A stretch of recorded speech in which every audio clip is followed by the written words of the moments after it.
Anak itu bersembunyi di bawah pohon agar tidak ditemukan oleh tentara Nazi. Namun saat dia mendongak, seekor ular merayap di dekatnya. Anak itu sangat ketakutan, tetapi tidak berani mengeluarkan suara sedikit pun karena tentara Nazi jauh lebih menakutkan.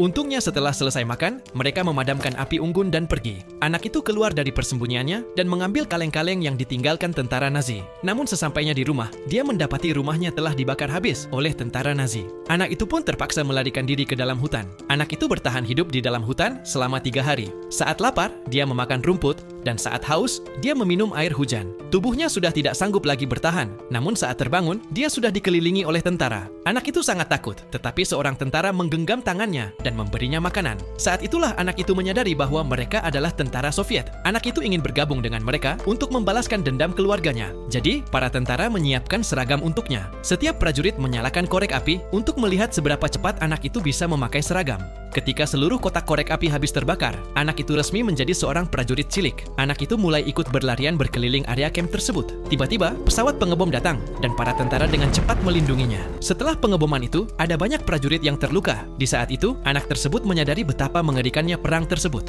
Anak itu masuk ke tenda prajurit yang terluka, mengambil cangkir berisi air, lalu menyuapi mereka agar mereka bisa melupakan rasa sakitnya. Anak itu berdiri di atas ember dan mulai bernyanyi. Nyanyian anak itu membuat para tentara yang terluka menangis. Setelah itu, dia bersumpah untuk menjadi seorang prajurit sejati. Dia menirukan orang dewasa yang mencukur jenggot, lalu memberi hormat kepada para prajurit. Mereka tidak menertawakannya, melainkan mengajarinya cara hormat yang benar. Tak lama kemudian, anak itu menerima tugas untuk mengantarkan surat kepada tentara. Sebagai hadiah karena menyelesaikan misi, seorang prajurit mengajarinya menari. Anak itu merasa sangat bahagia. Namun keesokan harinya, saat anak itu pergi ke parit, prajurit itu telah gugur. Dengan suasana yang sangat hening, para tentara melepas topi mereka untuk mendoakan teman-teman yang gugur di medan perang. Tak lama kemudian, serangan tentara Nazi semakin intensif. Dia mulai membawakan amunisi untuk para prajurit. Menghadapi ledakan-ledakan itu, dia tidak merasa takut, tetapi seorang veteran memerintahkannya untuk kembali ke pangkalan. Anak itu tidak ingin menjadi seorang pengecut, tetapi mematuhi perintah adalah kewajiban seorang prajurit.